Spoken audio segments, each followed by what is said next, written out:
सिक्किम का पूरा जो दर्शन था ना 4 धाम का, तो ये मैं आपको करवा रहा हूँ आपका इस 4 धाम से। और लगभग हमारे सारे धाम कंप्लीट हो गए। तो यार मैंने सोचा नहीं था कि मैं सिक्किम में यहाँ भी आऊँगा।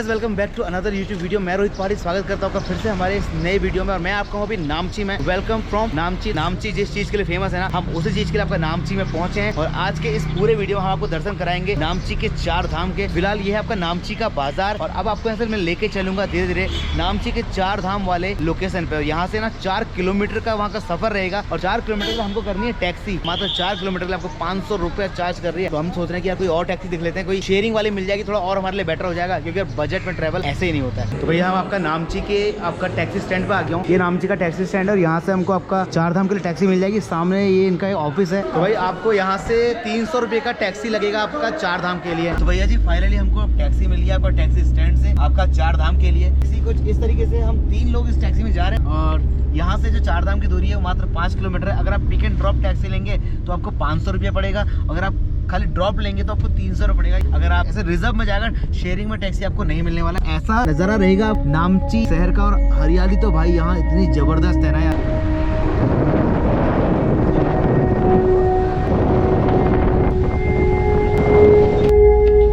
भैया जी इस टैक्सी ने वो यहाँ पे छोड़ दिया आपका 4 धाम के पास में। और यहाँ पे ना मतलब 4 के 4 धाम एक ही जगह पे हैं। तो ये टैक्सी वाले भैया हमारा इंतजार करेंगे आपका यहाँ पे 1 घंटे के लिए। तो भैया 4 धाम में जब आप एंट्री करेंगे तो आपको एंट्रेंस कुछ ऐसा मिलने वाला है 4 धाम के लिए। 4 धाम के यहाँ अंदर एंट्री करेंगे तो आपको टिकट काउंटर से पहले टिकट लेना है। यहाँ पे आपका लिखा हुआ है साफ साफ एंट्री फीस। जनरल विजिटर का आपका 50 रुपया पर हेड है। और आर्मी और ऐसे जो आपका स्टूडेंट है उनके लिए 25 रुपया है। और चिल्ड्रन के लिए 10 साल से नीचे है वो एकदम फ्री। ये आपका एंट्री लगा हुआ है, आपको ऐसे मशीनों से निकल के जाना पड़ेगा। तो भैया जी जैसी आपकी इस गेट से एंट्री होगी ना, आपको यहाँ पे एक छोटा सा मेमोरेंडम टाइप का डेमो टाइप का मिल जाएगा। यहाँ पे जो 4 धाम है वो किस तरीके से, एक तो आपका बद्रीनाथ हो गया, जगन्नाथ हो गया, रामेश्वरम और द्वारिका। तो ये 4 धाम है जो यहाँ पे दर्शाए गए हैं। और इन्हीं का पूरा बड़ा सा चित्र आपको अंदर जाके देखने को मिल जाएगा। चलो चलते हैं आपका इस 4 धाम के अंदर की तरफ। तो भैया जी कुछ ऐसा एंट्रेंस है यहाँ से आपका 4 धाम मंदिर का। तो भैया कुछ इस तरीके से आपका 4 धाम का एंट्रेंस। तो भैया आपके सामने बिल्कुल जो मूर्ति है ना, ये हमारे आपका पंडित परशुराम की मूर्ति है। जो 4 धाम के फ्रंट वाले गेट पे सबसे पहले आपको परशुराम जी की मूर्ति मिल जाएगी। और ये अंदर एक मंदिर है। यहाँ पे आपको ढोलों की आवाज सुनाई दे रही होगी जहाँ तक मुझे लगता है।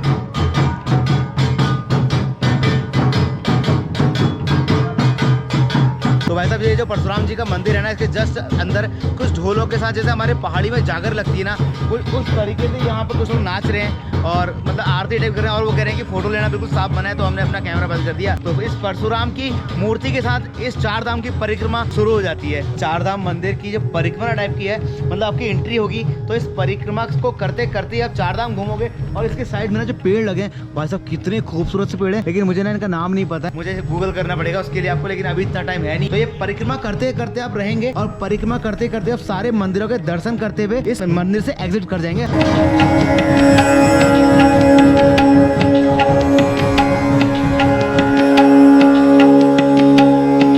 परशुराम वाले जो मंदिरों के दर्शन करने का सबसे पहले आपकी एंट्री होती है रामेश्वरम धाम में। काफी ऊंचा, तो काफी सारी कलाकृतियां बनी हुई हैं। ये है आपका रामेश्वरम धाम।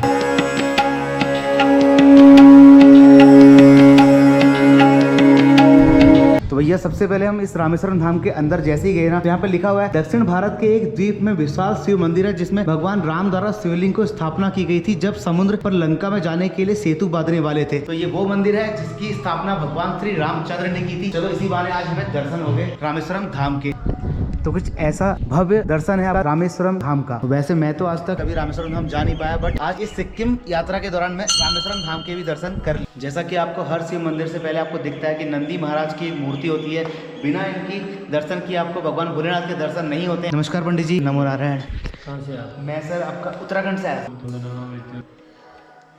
तो रामेश्वरम धाम जो है ना, बिल्कुल उसी प्रकार से यहाँ पे भी एक मूर्ति स्थापित करी गई है आपका इस सिक्किम के नामची शहर में। तो पंडित जी मुझे एक चीज बताएंगे कि यहाँ पे बनाए हुए कितना समय हो गया है? 15 साल हो गए। 15 साल हो गए यहाँ पे बनाए। तो यहाँ पे बनाने की वजह क्या थी? चारों धाम का दर्शन करना हर किसी के लिए पॉसिबल नहीं है, पॉसिबल नहीं है, संभव नहीं है। बहुत सारे चैलेंजेस है, किसी को फिजिकल चैलेंजेस है, कि फाइनेंशियल चैलेंजेस है। पुजारी जी से बात करने का मुझे इतना पता चला कि जैसे कि हमारे देश में 4 धाम है, उनके दर्शन करना हर किसी के लिए पॉसिबिलिटी होता नहीं है। पंडित जी ने सही बताया कि फाइनेंशियल और फिजिकल सारे मतलब चैलेंजेस आते हैं लोगों के सामने। इसलिए आपका सिक्किम गवर्नमेंट ने किसी भी पर्सन को आपको एक ही जगह पर आकर चारों धामों के दर्शन हो जाए, इसलिए इस तरीके से 4 धाम और 12 ज्योतिर्लिंगों के सारी स्थापना यहाँ करी है। तो चलिए रामेश्वरम धाम से बिल्कुल बाहर की तरफ आ गए और कुछ इतना सुंदर भव्य दर्शन है आपका इस रामेश्वरम धाम का।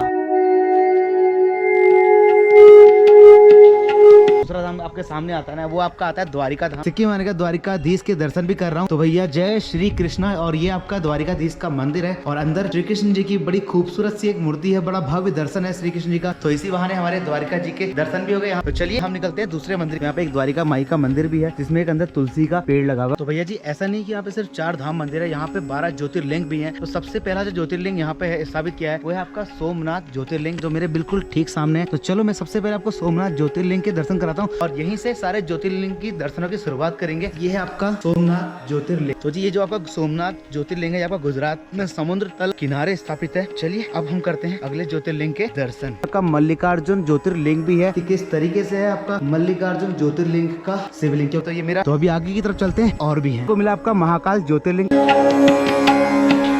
तो यार मैं कभी इन सारे ज्योतिर्लिंग में जा पाऊंगा नहीं जा पाऊंगा ये तो पता नहीं, लेकिन यहाँ पे आने के बाद मैं सारे ज्योतिर्लिंगों के दर्शन कर रहा हूँ।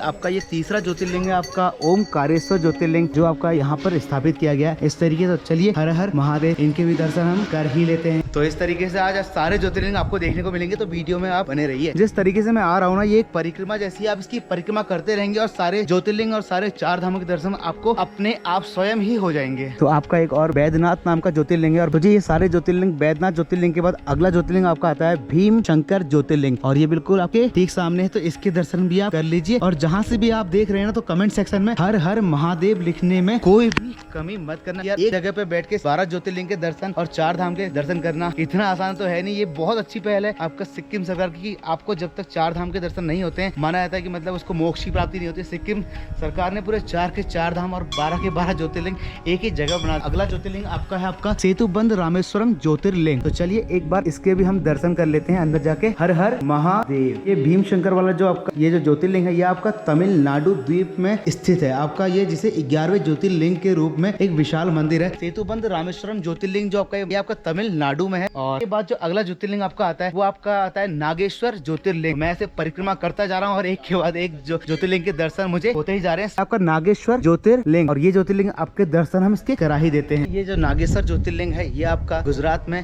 स्थित है, तो इसके भी दर्शन हमने आपको करा दी। और हमारी परिक्रमा कंटिन्यू चल रही है। और बीच में जहाँ हम परिक्रमा कर रहे हैं ना, इसके सेंटर में भोलेनाथ का बहुत विशाल का मूर्ति है, उसके दर्शन मैं आपको लास्ट में कराऊंगा। यहाँ पे घूमने के लिए कितना कुछ है और ये ब्लॉग इतना लंबा हो जाएगा, लेकिन यार भोलेनाथ के नाम पे ना इतना लंबा ब्लॉग भी चलेगा। अगला जो आपका ज्योतिर्लिंग आने वाला है मेरे बिल्कुल ठीक सामने, वो है आपका विश्वेश्वर ज्योतिर्लिंग। इस ज्योतिर्लिंग के दर्शन में आपको कराएंगे और उसके बाद पहले हम सबसे पहले आपको शिवलिंग के दर्शन कराते हैं। और ये आपका ज्योतिर्लिंग जो है उत्तर प्रदेश के वाराणसी नाम के एक पवित्र तीर्थ स्थान में स्थित है। तो जो ये वाला आपका ज्योतिर्लिंग है ना आपका विश्वेश्वर, तो यहाँ पे माता पार्वती के साथ विवाह करने के बाद भोलेनाथ ने इसी जगह पर निवास किया था। तो भैया जी आपका विश्वेश्वर ज्योतिर्लिंग के दर्शन भी हमारे हो गए। अभी आगे कुछ और ज्योतिर्लिंग भी है जिनके दर्शन मैं आपको कराता हूँ, चलिए मेरे साथ।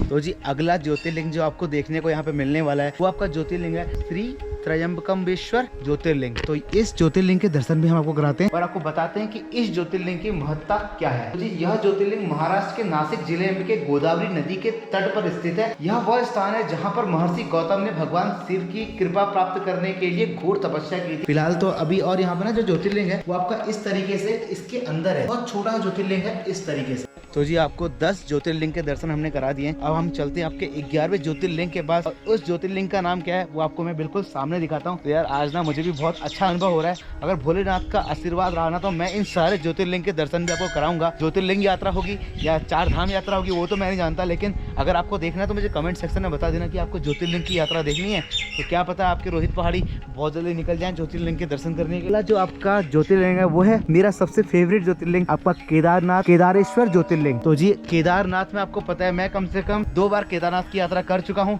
और इस बार भी करने वाला हूँ। और अगले हफ्ते के बाद मैं आपका केदारनाथ के लिए निकल जाऊंगा सिक्किम के बाद से। तो मैं आपको बिल्कुल ठीक दिखा रहा हूँ केदारेश्वर ज्योतिर्लिंग के दर्शन और केदारनाथ के दर्शन मैं आपको कराता हूँ अंदर से। अगर वहाँ आपको मंदिर में जाने का मौका ना मिल पाए तो यहाँ से आप देख सकते हैं कि भैया केदारनाथ में किस तरीके से आपका ज्योतिर्लिंग स्थापित किया गया है। एक पीठ के आकार का ज्योतिर्लिंग है आपका केदारनाथ। ये थे आपका केदारनाथ वाले ज्योतिर्लिंग के दर्शन और केदारनाथ ज्योतिर्लिंग के बारे में आपको पता ही है। आपने मेरे पिछले सारे केदारनाथ के ब्लॉग नहीं देखे तो ऊपर आई बटन में लिंक है, आप वहां जाके भी देख सकते हैं। फिलहाल मैं आपको लेके चलता हूँ दूसरे ज्योतिर्लिंग के पास, वो जो हमारे बिल्कुल ठीक सामने है। तो जी ये आपका सबसे आखिरी ज्योतिर्लिंग है, इसका नाम है घुसमेश्वर ज्योतिर्लिंग। तो मैं आपको इस सबसे आखिरी ज्योतिर्लिंग के दर्शन कराने के लिए ले जा रहा हूँ। तो अंदर एक बहुत भव्य सा शिवलिंग है। तो जी भैया ये वाला ज्योतिर्लिंग जो आपका है ये आपका महाराष्ट्र में स्थापित है। तो जी हमारे ज्योतिर्लिंग लगभग सारे कंप्लीट हो गए। अब आपको हम लेके जाएंगे भगवान शिव जी की जो यहाँ पे भव्य मूर्ति है उसके बिल्कुल ठीक पास। जी आप जितने 12 के 12 ज्योतिर्लिंग के दर्शन जब आप कर लेते हैं तो एक परिक्रमा टाइप की हो जाती है और परिक्रमा करते करते आप पहुंच जाते हैं भोलेनाथ की इस भव्य मूर्ति के बिल्कुल ठीक सामने। तो अब हम आपको लेकर चलने वाले हैं अपना भोलेनाथ की इस मूर्ति के बिल्कुल पास में। वहां जाके दिखाते हैं कि वहां कैसा भव्य अंदर मंदिर है, क्या है आखिर उस मूर्ति के अंदर। हम जैसे जैसे आपका शिव जी के ज्योतिर्लिंग के पास जा रहे थे ना, बिल्कुल ठीक उसी प्रकार आपका जैसे नंदी महाराज हर जगह बैठ रहे थे। तो यहाँ पे एक विशालकाय नंदी की एक मूर्ति है जो भोलेनाथ की मूर्ति के बिल्कुल ठीक सामने है। तो मैं आपको सबसे पहले नंदी महाराज के दर्शन करा देता हूँ, क्योंकि नंदी महाराज हमेशा चौकीदारी में रहते हैं भोलेनाथ की। तो आप देख सकते हैं किस तरीके से इस मूर्ति को बनाया गया कि चौकीदारी टाइप से वो कर रहे हैं भोलेनाथ की। और सामने भोलेनाथ की मूर्ति है और इधर आपके नंदी महाराज। हर हर महादेव। तो जी ये एक खूबसूरत सा टाइम लैप्स था आपके लिए भोलेनाथ का, क्योंकि यहाँ पे ना अभी मौसम में जो बादल हैं बहुत इधर उधर जा रहे हैं। तो मुझे लगा यार आपके लिए बनाना चाहिए। मुझे लगता है कि आपको ये टाइम लैप्स अच्छा लगेगा। चलें अब चलते हैं मंदिर के दर्शन करने सीधे भोलेनाथ के मंदिर के अंदर। फिलहाल मैं आपका आ गया हूँ शिव जी की जो भव्य मूर्ति है इसके नीचे बना एक खूबसूरत सा मंदिर है। ऐसा कुछ नजारा है इस मंदिर का। तो ये अंदर एक बहुत भव्य सी आपका भोलेनाथ की एक शिवलिंग है बहुत प्यारा सा, जिसके दर्शन आप कर सकते हैं अपने घर में। भैया जी हम आपका भव्य मंदिर से बाहर की तरफ आ गए। अंदर एक शिव जी की बहुत प्यारा सा एक खूबसूरत सा भव्य शिवलिंग है जिसके चारों ओर नंदी बने हुए हैं। वो कौन सा अवतार है मुझे उसके बारे में पता नहीं इतना डीपली, जिसमें शिव जी नृत्य करते हैं, शायद तांडव या समथिंग ऐसी कुछ, या अर्धनारेश्वर अवतार जो भी था का एक पीछे से नटराजन भी बोल सकते हैं आप जहाँ तक मुझे लगता है। तो उसका एक दृश्य है पीछे से। तो इस मंदिर के अंदर कैमरा अलाउड नहीं है बट मैं देख के आ गया हूँ तो मैं आपको बता रहा हूँ। तो भैया जी ये आपका पूरा सिक्किम का पूरा जो दर्शन था ना 4 धाम का, तो ये मैं आपको करवा रहा हूँ आपका इस 4 धाम से। और लगभग हमारे सारे धाम कंप्लीट हो गए। तो यार मैंने सोचा नहीं था कि मैं सिक्किम में यहाँ भी आऊँगा। भैया जी जैसे जैसे हम आपका इस परिक्रमा वो पूरी करते हैं ना, मैंने आपको 2 धाम के दर्शन तो करा दिए थे। आपका जो अगला धाम आता है आपका वो आता है आपका बद्रीनाथ धाम। और बिल्कुल इसी प्रकार से इतने सारे कलर के साथ ये बनाया गया है जैसा कि आप बिल्कुल बद्रीनाथ में आगे हो गए। और ये है बद्रीनाथ के दर्शन। वैसे तो आपका बद्रीनाथ में कैमरा अलाउड लेना वहाँ ले जाना अलाउड था नहीं, बट ये आपका एक जस्ट एक उसका दर्शन है। तो मैं आपको बद्रीनाथ के दर्शन कराता हूँ अपने इस कैमरे से। तो ये आपका बद्रीनाथ धाम के भव्य दर्शन है जो आप मेरे इस कैमरे से अभी कर रहे हैं। तो जी ये था आपका बद्रीनाथ दर्शन का नज़ारा। और सबसे लास्ट में जब परिक्रमा करके बाहर निकलेंगे ना तो आपको दर्शन होंगे जगन्नाथ धाम के। हम लोग परिक्रमा करने में थोड़ा लेट हो गए इसलिए द्वार क्लोज हो गए। तो ये आपका 4था धाम था जिसके दर्शन मैंने आपको करा दिए हैं। तो भैया जी ये पूरा दर्शन था आपका सिक्किम के 4 धाम का जो मैंने आपको किया। काफ़ी लंबा हो गया जहाँ तक मुझे लगता है, लेकिन यार ये मतलब पूरा जानकारी पूर्वक था, मतलब एकदम से सारी जानकारियाँ थी इसमें। आपके 4 धाम थे, 12 ज्योतिर्लिंग थे, परशुराम जी का वो मंदिर था, परशुराम जी की मूर्ति थी, इतना कुछ देखने के लिए था इसमें। तो मुझे आशा करता हूँ कि यार आपको ये ब्लॉग शायद थोड़ा पसंद आया होगा, अच्छा लगा होगा। अगर नहीं भी लगा होगा तो आप अपने कमेंट सेक्शन में हर हर महादेव लिख सकते हो, क्योंकि यार यहाँ पे घूमने में कम से कम 2.5 से 3 घंटा मुझे लग गया इसकी परिक्रमा करते करते। लेकिन सच में अभी यहाँ से जा रहा हूँ ना तो ऐसा लग रहा है कि जैसे मैं पूरा भारत भ्रमण करके आ गया हूँ। सिर्फ ऐसा फील आ रहा है। सारे अलग अलग राज्यों के अलग अलग स्टेट्स के आपके जो ज्योतिर्लिंग है वो सब मैंने देख लिए लगभग। तो फाइनली मैं अभी आपका इस 4 धाम के इस पूरे प्रांगण से बाहर आ चुका हूँ। ये आपका मेन गेट की एंट्री थी। चलिए आशा करता हूँ आपको अच्छा लगा होगा। तो फिर मिलते हैं आपके साथ एक नए ब्लॉग में, तब तक के लिए हर हर महादेव।